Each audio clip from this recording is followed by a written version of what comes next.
अस्सलाम वालेकुम स्टूडेंट्स। आज हम फ़िज़िक्स क्लास 10 का चैप्टर नंबर 10 का टॉपिक नंबर 2 पढ़ने जा रहे हैं, सिंपल पेंडुलम।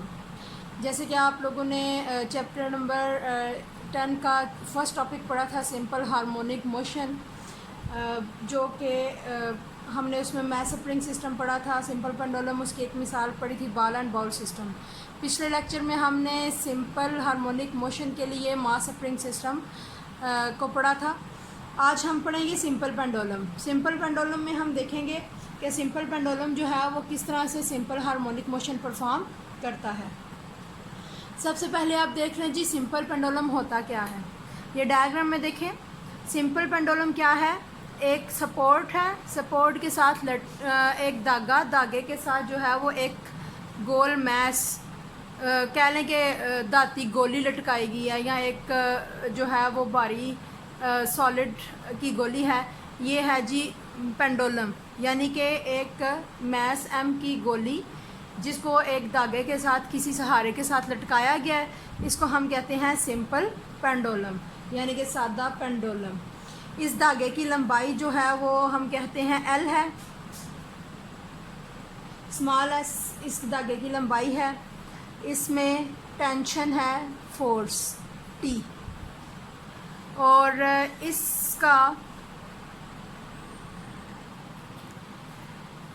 मैस का वेट है W is equal to M G, और ये नीचे की तरफ अमल कर रहा है।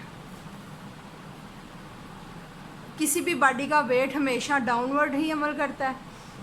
ये मैस चूँकि लटकाया गया है तो इसलिए इसका वज़न भी नीचे की तरफ अमल कर रहा है, और जिस रस्सी के साथ या जिस धागे के साथ इस मैस को बांधा गया है उसमें ऊपर की तरफ टेंशन की फोर्स लग रही है, जिसको हम कैपिटल टी से जाहिर कर रहे हैं।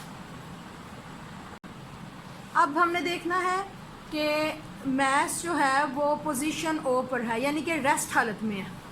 ये है एट रेस्ट हालत में है, तो इसके ऊपर कोई फोर्स नहीं लग रही। ठीक है, देखें सिंपल पेंडुलम हमारे पास क्या था, बॉब, ये हम कहते हैं बॉब दाती गोली को, ठीक है, ऑफ मैस एम, ठीक है, जिसको हमने एक लेंथ एल की स्ट्रिंग के साथ लटकाया हो। पोजीशन ओ पर देखें, जब बॉडी पोजीशन ओ पर यानी कि एट रेस्ट हालत में है, तो इसका मतलब है इसके ऊपर कोई फोर्स अमल नहीं कर, फोर्स क्या है, ज़ीरो। अब हम देखेंगे जब बॉडी हमारी पोजीशन ओ पर आएगी, पोजीशन ओ मतलब एक्सट्रीम पोजीशन पर, इसको जब हम इधर लेके आएंगे इस साइड, तो ये इसी तरह धागे के साथ गोली आ गई एम मैस की इधर। ये है पोजीशन ए, इसको हम कहते हैं एक्सट्रीम पोजीशन, यानी कि इंतहाई पोजीशन। यहाँ पर भी इसका मैस डाउनवर्ड ही अमल कर रहा है, नीचे की तरफ ही, W is equal to M G. Mass भी एक वज़न है, तो वज़न की फ़ोर्स को हम देखेंगे कि ये तो डाउनवर्ड लग रही है, लेकिन मैस हमारा इस तरफ जा रहा है, तो ये वज़न कैसे इंक्लूड करेंगे। आप ये डायग्राम देखें, ये 9th क्लास में हमने पढ़ा था रेजोल्यूशन ऑफ फोर्सेस, फ़ोर्स को मूडी कंपोनेंट्स में तहलील करना।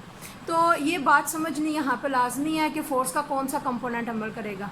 ये वज़न नीचे की तरफ अमल कर रहा है, तो ये वज़न की फ़ोर्स डायरेक्ट इस तरह से इस्तेमाल नहीं होगी, क्योंकि बॉडी हमारी मूव कर रही है इस तरफ या फिर इस तरफ इसने जाना है, और ये फ़ोर्स नीचे की तरफ लग रही है, तो इस फ़ोर्स का तो इस तरफ और उस तरफ कोई भी अमल नहीं होगा। ठीक है, ये फ़ोर्स को हम क्या करते हैं, अमूदी कंपोनेंट्स में तहलील करते हैं। ये एफ एक्स इसका हॉरिजॉन्टल कंपोनेंट है, और ये एफ वाई इसका वर्टिकल कंपोनेंट है।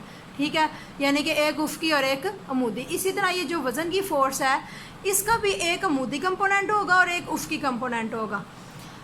उफ़क़ी कंपोनेंट कौन सा होगा, वो इसी डायरेक्शन में होगा जिस डायरेक्शन में हमने इसको मूव किया। ठीक है, ये एंगल थीटा बना रहा है जी, एंगल थीटा पर हमने इसको इधर से इस तरह मूव किया, तो ये एंगल यहाँ पे भी थीटा बनेगा, और ये कंपोनेंट होगा एम जी कॉस थीटा। इसी तरह एक इसका 90 डिग्री पर, इस वज़न का 90 डिग्री पर कंपोनेंट बनेगा जो इस तरफ होगा, और वो होगा एम जी साइन थीटा। इसकी डायरेक्शन इस तरफ होगी। अगर हम पोजीशन ओ पर देखें तो बॉडी रेस्ट हालत में थी। इसको जब ए पर लेके गए तो इसका मतलब है यहाँ पर एक फोर्स अमल करना शुरू कर दिए। तो पोजीशन ए पर हम कहेंगे कि हमारी फ़ोर्स जो है वो ज़ीरो नहीं है, यानी कि फ़ोर्स जो है अब बढ़ना शुरू हो गया, इंक्रीज़ करना शुरू हो गया, मैक्सिमम हो गया, ठीक है। और वेलोसिटी जो है वो उस पॉइंट ओ पर जाके क्या हो जाती है, कम हो जाती है, कम होते होते बिल्कुल ज़ीरो पे आ जाती है।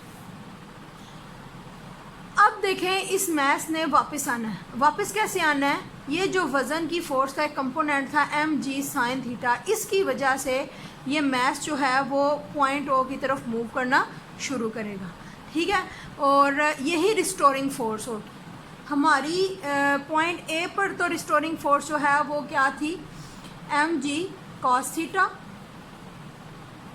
cos थीटा, और जो cos थीटा उस डायरेक्शन में लग रही थी इस तरह, जिस डायरेक्शन में ये हमने मूव करवाया था, ठीक है।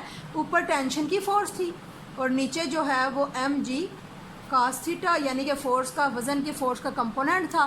तो इन दोनों, ये दोनों बराबर हैं आपस में, डायरेक्शन उल्ट है, तो इन दोनों ने एक दूसरे के असर को ज़ाहिर कर दिया, कैंसिल कर दिया।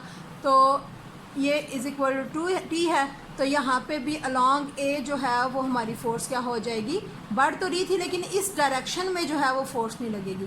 फ़ोर्स कौन सी अमल होगी, फ़ोर्स होगी जी जो पोजीशन बी की तरफ उसको लेके जाएगी, रिस्टोरिंग फ़ोर्स। रिस्टोरिंग फ़ोर्स कौन सी यूज़ हो रही है यहाँ पे, वज़न का कंपोनेंट mg sin थीटा, ठीक है। ये mg sin theta restoring force है, जिसकी वजह से मास वापस अपनी पोजीशन ओ की तरफ आने की कोशिश करेगा और एकदम से आपको पता है मैस यहाँ पे आके रुक नहीं जाएगा बल्कि और आगे बढ़ने की कोशिश करेगा, यहाँ पर जाएगा। तो ये इसकी एक दूसरी एक्सट्रीम पोजीशन होगी, यानी कि अब हमारा जो मैस है वो इधर आ गया, पेंडुलम जो गोली है वो इधर आ गई, इसको हम कहते हैं पोजीशन बी। ये भी एक्सट्रीम पोजीशन है, ठीक है। इस एक्सट्रीम पोजीशन की तरफ भी वेलोसिटी जो है वो कम होती है और होते होते बिल्कुल एट बी पे वेलोसिटी क्या हो जाएगी, ज़ीरो, और फोर्स जो है वो क्या हो जाएगी, मैक्सिमम। देखें पोजीशन ओ पर बॉडी आई, यहाँ पे कुछ लम्हों के लिए बॉडी रुकेगी, दोबारा ओ की तरफ जो है वो मूव करना शुरू करेगी। तो इसका मतलब क्या हुआ कि हमारी बॉडी जो है वो सादा पेंडुलम पोजीशन ओ से बी पर, बी से फिर ए पर, फिर ओ से ए से बी की तरफ, ठीक है, मूव कर रही है, यानी कि पोजीशन ओ से इर्द गिर्द मूव कर रही है। और ये किस वजह से हो रहा है, ये रिस्टोरिंग फोर्स की वजह से हो रहा है, जो कि है mg sin थीटा। और पोजीशन ओ की तरफ आते हुए इसकी वेलोसिटी बढ़ जाती है, ठीक है, और फोर्स जो है वो कम होती है। लेकिन दोबारा जब एक्सट्रीम पोजीशन पर जाती है तो वेलोसिटी कम हो जाती है और फोर्स बढ़ जाती है। और जिस सिमत में ये बॉडी मूव करती है एक्सेलरेशन भी उसी सिमत में होता है। जैसे कि आपने 9th क्लास में law of Newton, second law of Newton में पढ़ा था कि किसी बॉडी पर फोर्स अमल करे तो जिस सिमत में फोर्स अमल करती है उसी सिमत में एक्सेलरेशन पैदा होता है। तो इसी तरह जब बॉडी इस फोर्स के साथ, ये फोर्स ओ की तरफ लग रही है तो ओ की तरफ ही एक्सेलरेशन भी पैदा होगा। इसका मतलब है कि इस मोशन में एक्सेलरेशन की डायरेक्शन क्या है, मीन पोजीशन, फोर्स की डायरेक्शन भी मीन पोजीशन है। तो इससे ये साबित होता है कि ये जो बॉडी है ये सिंपल हार्मोनिक मोशन परफॉर्म करती है। अब आ जाते हैं इसके टाइम पीरियड पर। टाइम पीरियड की बात करें तो सादा पेंडुलम का टाइम पीरियड जो है वो किस किस पे डिपेंड करता है। सादा पेंडुलम जो है वो एक स्ट्रिंग के साथ अटैच है जिसकी लेंथ है L और इसमें जो है वो मैस है m। ये दोनों कांस्टेंट हैं, चेंज नहीं हो रहे।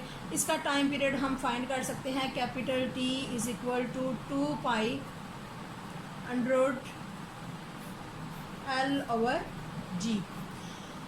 L क्या है, लेंथ ऑफ स्ट्रिंग है, G जो है वो ग्रेविटेशनल एक्सेलरेशन है, ये भी आप लोग पहले देख चुके हैं। 2 और पाई कांस्टेंट टर्म्स हैं, यानी कि अगर हमारे पास ग्रेविटेशनल एक्सेलरेशन की वैल्यू हो और जिस स्ट्रिंग के साथ उस गोली को लटकाया गया उसकी लंबाई हमारे पास हो तो हम इजीली टाइम पीरियड फाइंड कर सकते हैं सादा पेंडुलम का। और इस पे मैस का कोई असर नहीं होता, गोली जो है वो बेशक छोटी हो या बारी हो, ठीक है, मैस का कोई असर नहीं होता क्योंकि टाइम पीरियड जो है वो इंडिपेंडेंट ऑफ मैस। ये आपका शॉर्ट क्वेश्चन भी आता है कि अगर जो है वो टाइम पीरियड में किसी सादा पेंडुलम की मैस को कम या ज़्यादा किया जाए तो टाइम पीरियड पर क्या फ़र्क पड़ेगा। तो आपने बताना है जी time period is equal to 2π√L g. ये लेंथ और ग्रेविटेशनल एक्सेलरेशन पर डिपेंड करता है, तो इसलिए इसके अंदर मैस का कोई अमल दखल नहीं है। मैस के तब्दील होने से सादा पेंडुलम के टाइम पीरियड पर कोई फ़र्क नहीं पड़ेगा। अब लास्ट पे हम आते हैं कंक्लूजन की तरफ।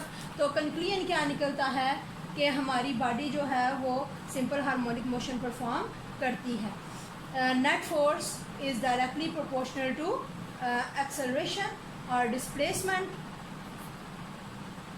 सिंपल हार्मोनिक मोशन में नेट फोर्स जो है वो पोजीशन से डिस्प्लेसमेंट के डायरेक्टली प्रोपोर्शनल होती है और इसकी सिमत भी हमेशा जो है वो एक्सेलरेशन की तरफ एक्सेलरेशन की सिमत भी हमेशा वस्ती पोजीशन की तरफ होती है। तो इसका मतलब है कि हमारी बॉडी जो है body moves to and fro from mean position and acceleration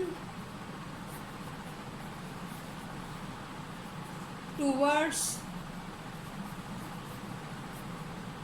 O, यानी कि एक्सेलरेशन भी हमारी मीन पोजीशन O की तरफ है।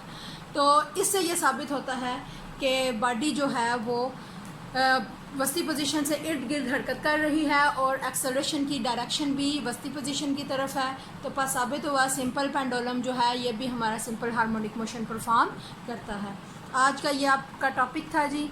अगर आपको इसमें कोई भी कन्फ्यूजन हो तो आप जो है वो फीडबैक में क्वेश्चन कर सकते हैं। अल्लाह ताला आपको कामयाब करे। बहुत शुक्रिया। अल्लाह हाफिज़।